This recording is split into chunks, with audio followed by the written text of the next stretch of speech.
Tadi Hidup Sehat pemirsa, dan itu tadi adalah akar-akar yang bisa bikin tubuh kita nggak mudah goyah, nggak mudah galau. Kalau hati mudah goyah gimana tuh? Itu galau, yang itu baru galau. Tapi kita nggak bahas itu ya, kita masih membahas lidah buaya. Ya, lidah buaya. Lidah buaya. Lidah buaya, bukan buaya darat ya? Bukan. Lidah buaya. Nah, tadi kita pengen lihat bagaimana caranya lidah buaya ini bisa mengatasi yang namanya asam lambung. Ya. Nah, di sini masih ada nih Dokter Dian. Dok, Oke, udah dimasak apa nih dokter? Ini yang tadi dimasukkan ya, kita masukkan 300-400 cc air dengan untuk buat kuahnya ya. Ini kita masukkan kayu manis 2 batang. Kayu manis sudah dimasukkan ya, 2 batang. Kemudian juga pandan wangi. Aduh, ini wangi banget. Benar, baunya udah ini ya. Wangi. Dua-duanya ini juga bermanfaat sinergis dengan lidah buaya untuk bisa meredakan asam lambung. Iya, dan sebelumnya tentunya ini dicuci dulu. Betul, Harus cuci dong. bersih ya. Ini dalam air mendidih ya? Dalam kemudian kita masukkan sampai dengan 10 sampai 15 menit Dokter Ekles dengan api kecil. Kemudian setelah mendidih 10-15 menit kita matikan. Nah, kemudian kita dinginkan ya tentunya. Kita dinginkan. Udah selesai, simpel banget ya sebenarnya ya. Iya, kita dinginkan, kita saring ya. Kita saring. Harus disaring. Disayang dan disaring. Kenapa disaring dokter? Ya, supaya kotoran-kotoran yang melekat. Jadi kan tadi ini direbus ya, ada ramuannya ya, yang dari pandan dengan kayu manis supaya bersih gitu aja ya. Kemudian baunya ya? Wangi nah, sekali. Ini lidah buayanya diapain nih dok? Nah, tadi kan lidah buayanya sudah disiapkan pada saat awal dia dicuci tadi yang direndam dengan air kapur sirih, sudah dibilas ya tadi selama 4 jam dibilas bersih dari air kapur sirihnya. Kemudian untuk lebih amannya lagi Dokter Alin, kita taruh di wadah yang berlubang di bawah air mengalir. Kemudian kita siram air agak mendidih. Jadi disiram tapi tidak rebus supaya getah-getahnya semakin hilang. Ya, kalau khawatir biasanya soalnya kalau dia tidak bersih lendir atau getahnya itu ke mulut ini rasanya gatal. Di bibir, di lidah iritasi sampai dengan pangkal lidah tuh nggak nyaman gitu. Bisa menimbulkan alergi dong? Iya, alergi. Di samping itu di pencernaan juga menimbulkan efek yang kurang nyaman juga gitu. Karena dia laksan kuat ya. Nah, setelah kita saring, ini efeknya sinergis ya. Tadi ada kayu manis dengan pandan wangi. Biasanya kalau orang lagi nggak nyaman lambungnya itu pengen yang wangi-wangi, seger-seger. Nah, ini memberikan efek seperti itu juga, aromaterapinya juga enak ya. Kayu manisnya. Nah ini dicampurnya. Kemudian kita masukkan lidah ini setelah dingin, kita masukkan lidah buaya yang sudah siap tadi, yang sudah dicuci bersih, disiram air panas. Langsung masukin aja ya? Iya, masukin di sini seperti koktail. Kolang-kaling gitu ya?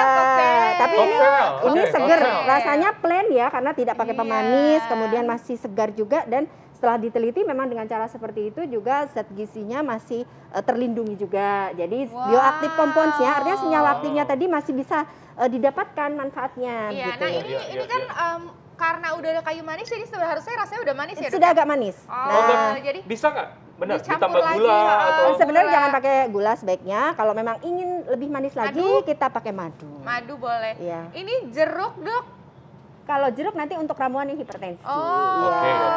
Ini boleh. Kita kan mau buat ini ya, asam lambung ya. Iya. Asam lambung. Karena asam lambung bukan untuk jeruk. Oke, nah ini sudah ya dok ya. Berarti ini kita bisa minum 1 sampai 2 kali sehari sebelum atau setelah makan? Setelah makan. Setelah makan. Selama sebenarnya untuk maintenance bagus karena aman, relatif aman asalkan dosisnya tidak berlebihan. Jadi tadi ini diminum setiap hari nggak apa-apa dok? Sebenarnya nggak apa-apa. Ada nggak orang-orang yang nggak boleh gitu minum ini? Ada. Jadi begini. Lidah buaya ini kan tadi sudah disebutkan ya, ada asam-anan, protein, asam amino esensial sebagainya. Itu ada satu bioaktif juga yang bikin antraquinon ya. Itu juga agak-agak berefek juga ke pencernaan. Jadi sebaiknya kalau bisa ini tidak dipakai pada ibu hamil dan ibu menyusui. Ibu hamil dan ibu menyusui nggak boleh. Anak-anak juga nggak boleh. Ya, anak-anak sebaiknya yang masih belum kooperatif jangan, karena menimbulkan efek rasa tidak nyaman di perut ya. Agak tidak nyaman karena laksan kuat juga. Nah, kalau pada ibu menyusui dikhawatirkan ada itu tadi distres pencernaan pada bayi yang sedang ditetein. Ya, nggak enak ya. Nanti bayinya rewel gitu. Sebaiknya hindari dulu. Kalau mau nyoba ya, asalkan tadi getahnya sudah bersih tadi Dokter Ekles, Dokter Alin, boleh tapi sedikit jumlahnya. Sedikit saja, kemudian tidak berlebihan juga dan tidak tiap hari. Kalau memang mau mencoba ya, siapa tahu pingin gitu ya. Siap. Fakta mitos gimana? Fakta mitos berikutnya nih dokter. Lidah buaya ini ternyata mampu mengendalikan kadar gula darah dalam tubuh. Ini fakta atau mitos? Fakta. Fakta.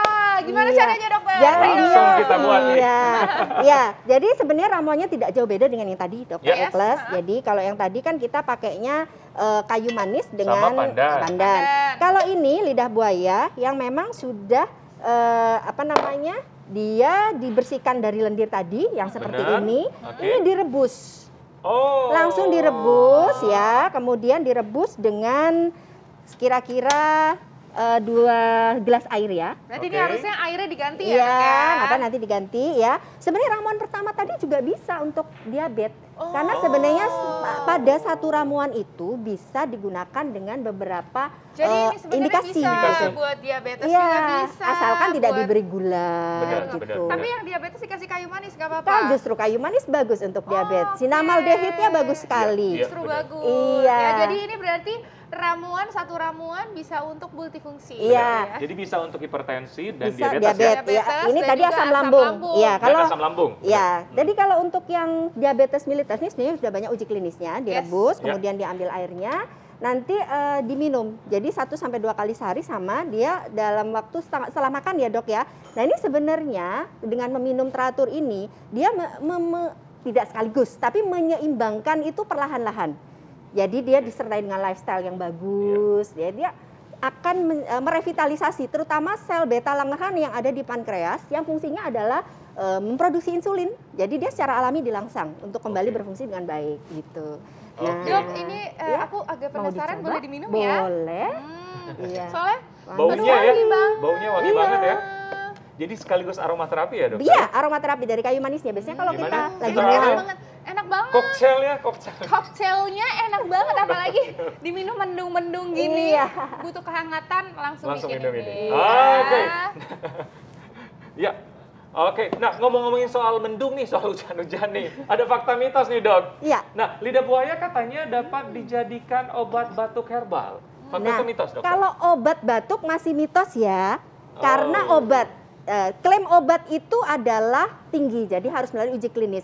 Yang kalau disebutkan sebagai upaya untuk menurunkan keluhan batuk, karena dia punya efek untuk mencegah peradangan, antiinflamasi, memang iya. Jadi kalau orang batuk minum ini adem, jadi batuknya berkurang. Tapi kalau dikatakan klaimnya sebagai obat batuk, maka masih menjadi mitos. Tapi membantu menangani gejala batuk. Iya, bisa. Karena dia mengandung antiinflamasi, anti peradangan, sehingga batuknya. Ramuannya kayak tadi juga, Dok? Bisa, pakai seperti yang tadi. Dan bisa juga, Dokter Ekles, kalau kita mau bikin untuk anti hipertensi sekaligus untuk batuk bisa. Jadi dia yang tadi kita yang lidah buaya yang sudah siap untuk yang tadi sudah dibersihkan lendirnya, ini bisa di blender. Ini di blender ya dengan 1 gelas air. Kemudian setelah jadi seperti ini disaring, boleh tidak disaring kalau memang ampasnya ingin dimakan. Kemudian kita tambahkan dengan air jeruk lemon. Untuk penyedap ya? Iya, untuk memberikan sensasi lebih segar. Betul. Wah, luar biasa ya memang ya lidah buaya ini ya. Tapi kalau misalnya kayak gini nih, Dok, kita konsumsi tiap hari, apakah ada efek samping tertentu yang harus kita waspadai gitu? Sebenarnya gini, herbal apapun, mau lidah buaya atau bukan, itulah harus bijak memanfaatkannya. Sesuai dengan keluhan, sesuai dengan kondisi pasien dan sebagainya. Baiknya sih memang diseling. Jadi kalau memang keluhannya itu hanya untuk maintenance ya, tidak untuk mengobati, sebaiknya memang berseling dengan modalitas herbal yang lain. Jadi kan ada lidah buaya, ada kolang-kaling, ada kelapa muda, macam-macam banyak sekali. Nah, ini kita bisa seling aja. Nah, kalau dipakai tiap hari pun boleh, asalkan tanda kutip tadi, tidak berlebihan, kemudian pengolahannya benar, jadi dia hilang lendirnya benar seperti yang tadi kita contohkan, dan juga benar-benar dosisnya tidak berlebihan tadi, jadi tidak kontraindikasi juga pada orang yang memakainya. Setuju, Dokter. Oke, Dokter, terakhir nih, tips untuk mengkonsumsi atau mendapatkan manfaat dari lidah buaya seperti asam lambung, hipertensi, dan diabetes. Gimana, Dok, tipsnya? Yang pertama, herbal semuanya fungsinya adalah untuk merevitalisasi sel. Jadi kerjanya itu lamban tetapi pasti. Jadi kalau kita manfaatkan dengan benar, artinya 1, jenis yang digunakan benar, yang kedua itu dosisnya tidak berlebihan, kemudian yang ketiga itu pasiennya tidak kontraindikasi, yang jelas itu insya Allah akan membantu sekali. Yang kedua, jadi kalau memanfaatkan herbal, sekali lagi pilihlah herbal yang segar. Karena apa, Dokter Ekles? Sekarang banyak juga lidah buaya yang bercendawan, jangan dipilih. Jadi pilihlah yang Berapa benar-benar dokter? cendawan. Cendawan tuh ada putih-putih kayak jamur. Jadi biasanya Udah lama ya, udah nggak segar ya? Bukan hanya tidak segar, tapi berada di iklim yang curah hujannya tinggi, basah, itu biasanya suka begitu. Nah, ini kalau yang biasanya justru sukanya dia di daerah kering, di daerah yang kadar airnya tidak. Jadi kalau udah berjamur gitu udah nggak bisa bercendawan lagi. sebaiknya Udah nggak tidak bisa. dipakai. Ibu mertua saya ini jagoannya satu kebun. Iya. Nah, itu lidah buaya. Dan tetap luar lifestyle biasa. nomor 1. Ya, lifestyle-nya itu ya. Oke. Oke. Terima kasih banyak. Sama-sama Dokter Eklas, Dokter Ali. Iya. Nah, selanjutnya nih Dokter Eklas kita Ya. bakalan membahas yang seru-seru juga, yaitu tentang rehabilitasi medis untuk pasien yang stroke. Menarik Ya, sekali nah tuh. itu pasti menarik sekali ini untuk para penyintas stroke. Sesaat lagi kita akan kembali tetap di Hidup Sehat. Sehat.